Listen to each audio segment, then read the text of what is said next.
Hello दोस्तों, study with जादू में आपका स्वागत है। आज है 12 नवंबर। 12 नवंबर के जितने भी इंपॉर्टेंट करंट अफेयर होंगे इस वीडियो में हम आपको डिस्कस करेंगे। और यह वीडियो हमारे यूपी पीसीएस प्री 2026, 72वें बीपीएससी 2026, एमपीपीएससी 2026 के साथ साथ अन्य सभी एग्जाम के लिए बेहद महत्वपूर्ण साबित होगी। तो इस वीडियो की हम शुरुआत करते हैं। तो आज का हमारा पहला करंट अफेयर्स है, मालदीव में भारत के सहयोग से तैयार हुआ हनी माधु हवाई अड्डा। तो यह इम्पोर्टेंट है, ऐसे प्रश्न पीसीएस में हमेशा पूछे गए हैं और आगे भी पूछा जा सकता है। तो भारत के सहयोग से मालदीव में हनी माधु हवाई अड्डा तैयार किया गया है, जिसकी उड़ान शुरू हो गई है। तो इसके बारे में हम डिटेल से देखते हैं। भारत के विमानन मंत्री राम मनोहर नायडू ने मालदीव के राष्ट्रपति मोहम्मद मोइजू के साथ इसका उद्घाटन किया है। ठीक है, इस हवाई अड्डे पर एयरबेस 320 और बोइंग 737 जैसे बड़े विमानों की लैंडिंग और टेक ऑफ की क्षमता है। यहाँ सालाना 13 लाख यात्रियों को यहाँ संभाला जा सकता है, जो कि यह महत्वपूर्ण है पर्यटन के दृष्टिकोण से। इस हवाई अड्डे के लिए मालदीव और एक्जिम बैंक ने, ये इंपॉर्टेंट है, मालदीव और एक्जिम बैंक के बीच 2019 में समझौता हुआ था। भारत के JMC प्रोजेक्ट को 13.66 करोड़ डॉलर में इसके निर्माण का ठेका मिला था। ठीक है, ये हमारे इंपॉर्टेंट पॉइंट थे। तो आप ये हनी माधु हवाई अड्डे को याद कर लीजिए। कहाँ पे है? तो मालदीव में है। आइए मालदीव के बारे में हम कुछ स्टैटिस्टिक्स पोर्शन बताते हैं आपको। तो मालदीव की राजधानी जो है वह है माले। ठीक है, तो हमारा जैसे ये भारत का मैप है, तो ये हमारा लक्षद्वीप है। ठीक, और ये हमारा है मालदीव, और लक्षद्वीप का एक द्वीप है मिनिकॉय द्वीप, जो कि उसका सबसे दक्षिणी द्वीप है। तो कभी कभी पीसीएस में प्रश्न पूछता है कि मालदीव और भारत को कौन सी लाइन अलग करती है। तो कौन सी लाइन अलग करती है? 8 डिग्री चैनल। ठीक है, और ये हमारा कौन सा द्वीप है? मिनिकॉय द्वीप। और ये हमारे लक्षद्वीप के अन्य द्वीप हैं।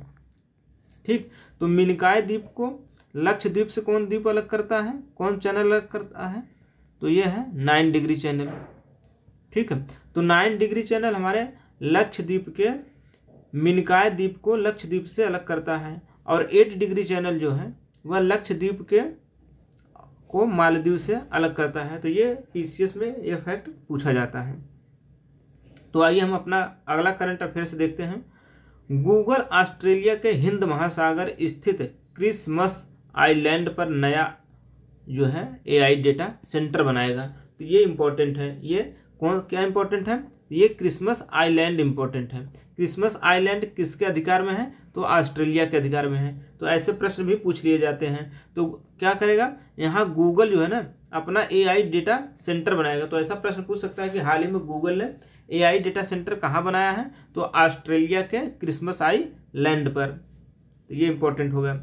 अगला करंट अफेयर्स है हमारा दिवस पर। दिवस पर हमेशा प्रश्न पूछे जाते हैं। तो आज हमारा जो दिवस है इंपॉर्टेंट वह है 11 नवंबर। 11 नवंबर का कौन सा दिवस मनाया जाता है? तो राष्ट्रीय शिक्षा दिवस। इसके बारे में हम थोड़ा डिटेल से देखते हैं। हर साल 11 नवंबर को भारत और राष्ट्रीय शिक्षा दिवस मनाया जाता है, जो देश के पहले शिक्षा मंत्री मौलाना अबुल कलाम आज़ाद के दृष्टिकोण से योगदान के लिए एक श्रद्धांजलि है उनके लिए। तो हमारा पहला फैक्ट इसमें इंपॉर्टेंट है कि मौलाना अबुल कलाम आज़ाद हमारे पहले शिक्षा मंत्री थे। शिक्षा मंत्रालय ने सितंबर 2008 में इसकी घोषणा की थी। यह भी इंपॉर्टेंट है। 11 नवंबर को उनके जन्मदिन के उपलक्ष्य में राष्ट्रीय शिक्षा दिवस के रूप में मनाया जाएगा और शिक्षा में उनके योगदान को याद किया जाएगा। अगला पॉइंट है इसमें, उन्होंने 1912 में, ये इंपॉर्टेंट है, एग्जाम में पूछे गए हैं ये फैक्ट। 1912 में उर्दू साप्ताहिक अल हिलाल और बाद में अल बिलाग भी कहते हैं या अल बलाग की स्थापना की, जो उपनिवेशवाद विरोधी विचारों के लिए प्रभावशाली मंच बन गए। तो ये 2 रचनाएं जो हैं हमेशा पूछी गई हैं पीसीएस एग्जाम में। तो इनको याद कर लीजिए, अल हिलाल और अल बिलाग। 1912 में यह प्रकाशित हुई थी। 1992 में उन्हें जो है मरणोपरांत भारत के सर्वोच्च नागरिक सम्मान भारत रत्न से सम्मानित किया गया। तो ये भी इंपॉर्टेंट है, इनको भारत रत्न भी मिला था। तो आजकल दो दो सेंटेंस में प्रश्न करंट के पूछे जाते हैं कठिन के रूप में, तो एक आध सेंटेंस जो है इसमें से आपको ये मिल सकता है या ये मिल सकता है, और एक ये मिल सकता है कि 11 नवंबर को उनकी जो है शिक्षा दिवस मनाया जाता है।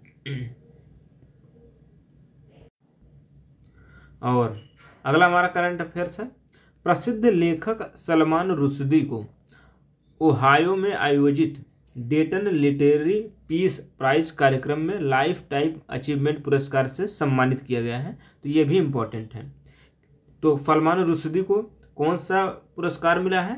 तो डेटन लिटरेरी पीस प्राइज कार्यक्रम में उन्होंने लाइफ टाइम अचीवमेंट पुरस्कार हासिल किया है। देखते हैं इसके डिटेल में। यह पुरस्कार उन लेखकों को दिया जाता है जो साहित्यिक उत्कृष्टता के साथ साथ अपने लेखन के माध्यम से शांति को बढ़ावा देते हैं समाज में। ओहायो में 1995 में डेटन शांति समझौते पर बातचीत हुई थी, ये इसका इम्पोर्टेंट फैक्ट है। 78 वर्षीय रुश्दी अपने 1988 के उपन्यास द सैटेनिक वर्सेस के लिए सबसे अधिक जाने जाते हैं, जिस पर ईसा निंदा के आरोप भी लगे थे। तो इनको कौन सा पुरस्कार मिला है? लाइफ टाइम अचीवमेंट पुरस्कार से सम्मानित किए गए हैं ये। तो ये इम्पोर्टेंट है। अगला हमारा करंट अफेयर्स का है, उत्तरी क्षेत्रीय परिषद की 32वीं बैठक जो है 17 नवंबर को सूरजकुंड में आयोजित किया गया है। सूरजकुंड मतलब हरियाणा में है।